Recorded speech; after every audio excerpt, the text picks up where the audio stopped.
que o sistema econômico brasileiro está tão falido, né?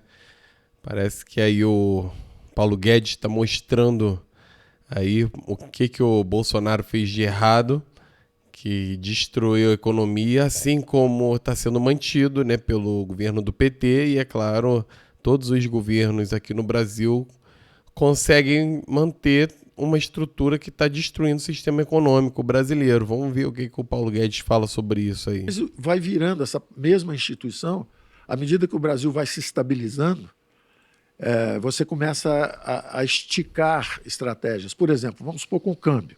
O câmbio você comprava, no momento que um plano vai dar errado, ele subia um pouco, você vendia. Aí vai fazer um outro plano, dá a impressão que vai dar certo, aí o câmbio descia de novo. Aí você comprava outra vez, sabia que o plano ia dar errado, ele subia, você vendia. Então era um mercado de especuladores, de traders. Aí, de repente, o país começa a se estabilizar, com juros imensos, que foi o plano real, um plano muito bem concebido do ponto de vista monetário, um plano monetarista até os ossos, super bem concebido como plano monetário, mas sem dimensão fiscal, sem dimensão cambial. E mais resultado, com juros bem altos. Então, em vez de comprar e vender dólar, é muito mais interessante se você sair do mercado de trading e ir para um mercado de posições. Então, se você tomasse uma dívida em dólar, pagando dólar mais 2%, dólar mais 3% ao ano, e emprestando no Brasil a 70% ao ano, a 60% ao ano, 50%, 40%, nós ficamos uma década com juros de 2 dígitos.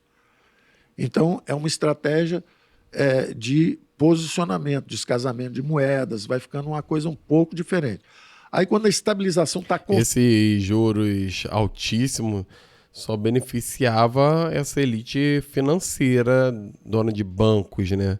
Porque o empreendedor, a pessoa que realmente produz alguma coisa, não era beneficiado em nada, né? Isso daí foi uma das grandes causas para a falência do sistema econômico brasileiro. O capitalismo brasileiro, esse capitalismo financeiro, ele foi péssimo com essas escolhas políticas que tinham, claro, interesses políticos, interesses pessoais que contaminavam os políticos, né?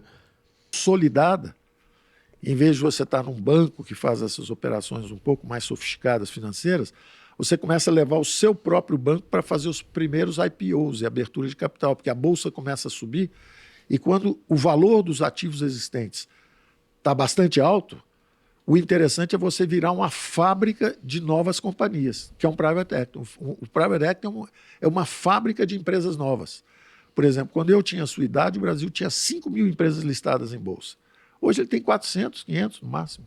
Quer dizer, o Brasil evoluiu, perdeu qualidade desse ponto de vista, mas o mercado ficou muito mais sofisticado, com penetração. É um mercado hoje muito mais profundo, mas tem poucos empreendedores realmente bem-sucedidos, reconhecidos por essa massa de investidores. Então, de um lado, tem um desenvolvimento do mercado financeiro forte, muitos jovens entrando nessas atividades, como gestão de recursos, consultoria de investimentos, tudo isso de um lado. E do outro lado, cadê os empresários que podem fazer essas captações de recursos? Eles são abatidos num sistema econômico onde só tem lugar para o pequenininho, invisível, que está embaixo do radar, que o governo não chega nele, ele está na economia informal, ou o gigante, que já atravessou e vai a Brasília e conhece Brasília.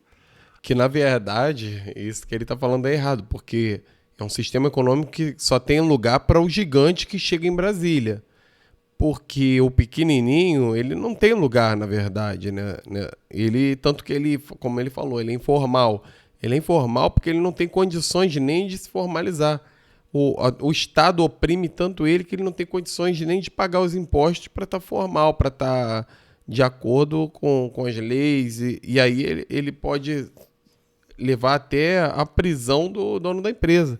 Ele pode levar um monte de problemas de multas, um monte de problemas de fiscalização e tudo, por ele estar informal.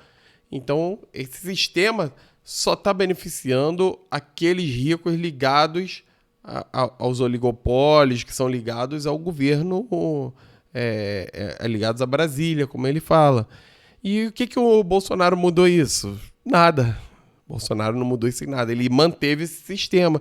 Então, é isso que as pessoas à direita não entendem, né? O Bolsonaro foi tão ruim para esse sistema econômico, para o capitalismo brasileiro, quanto o Lula é, quanto o PT é. Foi tão ruim quanto. Então, o que a gente precisa é de um sistema de capitalismo público. O que é o capitalismo público? É um sistema onde o Estado, ao invés de ficar gastando dinheiro, desperdiçando dinheiro em empresas, em um monte de tipo de gasto, desde a área de saúde, educação, um monte de gasto, ele simplesmente chega e constrói empresas que vão ser mais eficientes do que as empresas normais, porque elas vão utilizar o seu lucro para ser reinvestido na própria empresa. Então ele vai construir umas empresas que vão dar um dinamismo maior para o capitalismo, vai permitir que as pequenas empresas cresçam, que as pequenas vai fazer com que a economia prospere, vai parar de ter uma elite ligada a Brasília, ligada ao Estado, e vai tornar essas empresas públicas autônomas, que elas não têm ligação nenhuma com políticos. Na estrutura do livro do Capitalismo Público, vocês podem entender como é que funcionam essas empresas, por que elas são mais eficientes. Ela é uma estrutura lógica, tem uma estrutura lógica por trás disso.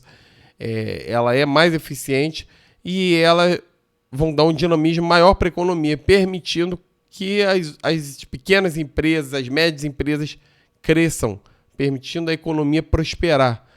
É um movimento que fará com que a economia brasileira se torne uma economia de primeiro mundo. No meio, esse meio que é o formador da grande classe média, que é o que dá potência, é o que permite democracia e mercados, um sistema social saudável, sólido, que é a democracia e mercados. Isso aí nós ainda estamos em transição, nós não chegamos lá. Você certamente... Então é isso aí. Vou explicar mais sobre o que é esse capitalismo público. Vou explicar sobre como ele reduz a desigualdade e aumenta a riqueza ao mesmo tempo.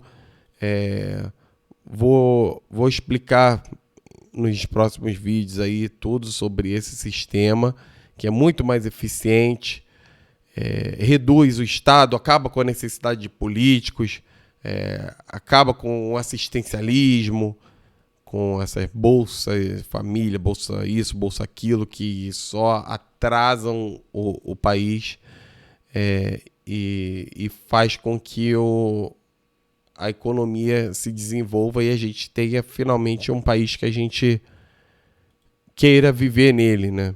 Então eu vou falar mais sobre esse sistema. O meu livro eu vou deixar aí na descrição. Meu livro sobre o capitalismo público, eu vou deixar aí na descrição. Tem outros livros também que são interessantes para vocês. E vamos manter esse contato aí. Se inscrevam no canal para apoiar aí a nossa aventura de tentar levar um pouco de um modelo mais eficiente para o Brasil, né? Valeu, pessoal. Tchau, tchau.